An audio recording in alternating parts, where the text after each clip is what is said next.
आखिर क्यों चाइना जैसा पावरफुल देश भारत के ऊपर आंख उठाकर भी नहीं देख सकता युद्ध के मैदान में? क्योंकि भारत के पास है ये S-400। लेकिन सोचो अगर S-400 नहीं होता तो आज भारत का क्या होता? जब अमेरिका ने भारत पर दबाव बनाकर रसिया से S-400 डिफेंस सिस्टम खरीदने से मना कर दिया था। इसीलिए मैं अब आपको बिना S-400 वाले भारत का एक ऐसा डरावना सच बताने वाला हूँ जिसे सुनकर आपके रूह कांप जाएंगे। पुलवामा आतंकी हमला 2019। जब पुलवामा अटैक में हमारे 40 जवान शहीद हो गए तो गुस्से में भारत ने भी उन बालाकोट में बैठे आतंकवादियों के ठिकानों को उड़ाया था। लेकिन फिर बदले में पाकिस्तान ने भी F-16 और चाइनीज ड्रोन से भारत पर हमला कर दिया और तुरंत ही Pakistani fighter jet Indian border के 4-5 किलोमीटर अंदर घुस आया था। क्योंकि उस वक्त हमारे पास S-400 डिफेंस सिस्टम नहीं थे और हमारे पुराने पैट्रियट मिसाइल आकाश जो बॉर्डर से सिर्फ 70 किलोमीटर रेंज तक ही दुश्मन को देख सकते थे, वो F-16 फाइटर जेट को रोक नहीं पाए। तो फिर अंत में इस पाकिस्तानी फाइटर जेट को मारने के लिए हमारे अभिनंदन सर अपने MiG-21 को लेकर गए थे। दुश्मनों का मनोबल बढ़ जाना।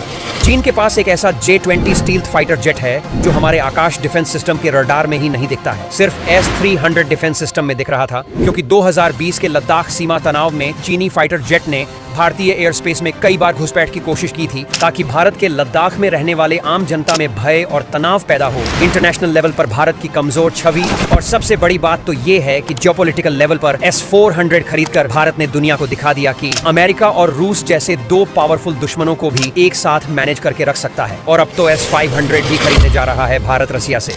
तो S-400 सिर्फ एक हथियार ही नहीं बल्कि दुश्मन की मानसिकता तोड़ने का एक टूल है। और आज के समय में तो S-400 के बिना चाइना लद्दाख बॉर्डर पर और ज्यादा घुसपैठ करता, क्योंकि उसे पता होता कि भारत के पास ऐसा कोई हथियार ही नहीं है जो उसके J-20 जैसे स्टेल्थी फाइटर जेट को रोक सके। यहाँ तक कि उसे डर भी नहीं होता कि भारत उसके विमानों को मार गिराएगा।